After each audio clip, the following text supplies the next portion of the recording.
Guys, I think it kind of takes Netflix and chill to that next level, doesn't it? Yes, it does. And it's almost like your characters are so realistic.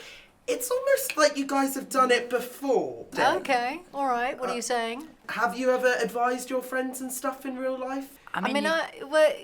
You have conversations. I wouldn't say I've ever given anyone therapy, especially I have. sex therapy.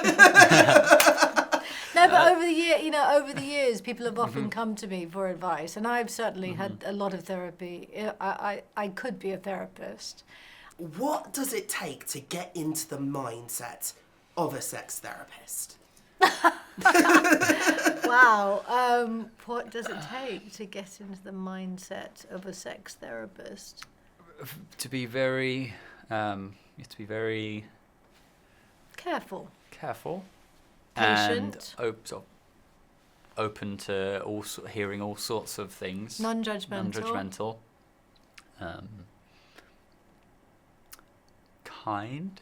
And that's something that your characters, both of them, are so kind, and your chemistry together is so lovely. How was it? So sweet. How was it working together on set in those intimate scenes, tackling those quite ambitious subjects, so to speak? Yeah. It was great. I mean, I really liked working with Asa. I think he's fantastic in the show. And most of my scenes in the show are either with Asa or with a guy who comes into Jean's life later on. And so I had a lot of fun, actually. No, it was great, and it was because we were filming all our scenes pretty much together. It was an intense couple of weeks, and we have some great scenes together, and that relationship, that mother-son relationship, and talking about these issues is so kind of relatable. And I certainly have felt a lot of the things I would feel in the scene with us are things I felt talking with my mum growing up, and I'm sure you felt the same way. And it's kind of, but also fun to make the most of it. Realizing.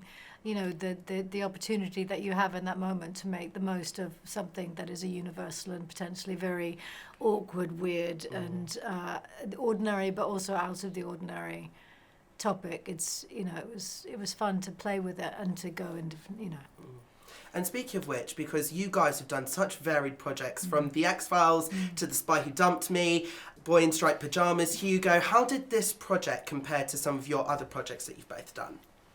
Doesn't resemble it in any way, shape, or form. No, I think it does. For me, it definitely stands out. I mean, this was my first sort of recurring TV role in a series, and to have a story which has spanned so many kind of miniature arcs and so many relationships and various. There's not just one problem. There's various problems which are solved and resolved and come up throughout the series, and to have that constant shift was really cool and exciting for me, and to have fun with it and do something which is funny and makes you laugh and you can be really quite silly with, and it was great, and I loved it. And finally, I can already tell after 2 episodes, I'm hooked. I want more. This is going to be one of those Netflix binge shows. That's cool. Are there any Netflix shows that you guys like to binge watch? I know it's a killer. That's the killer question, the tough question. Well, I recently started watching. Haven't binged it. I don't think I could possibly binge it because it's terrifying. Is The Haunting of Hill House? And me and my brother have just started watching. I think we're on episode 5, and that's an extremely sort of intense and eerie. Could do it. You can do it. No, but I like a brilliant. documentary. So The Staircase, I think that was Netflix, wasn't it? The Staircase doc, where I think I might have binge watched that.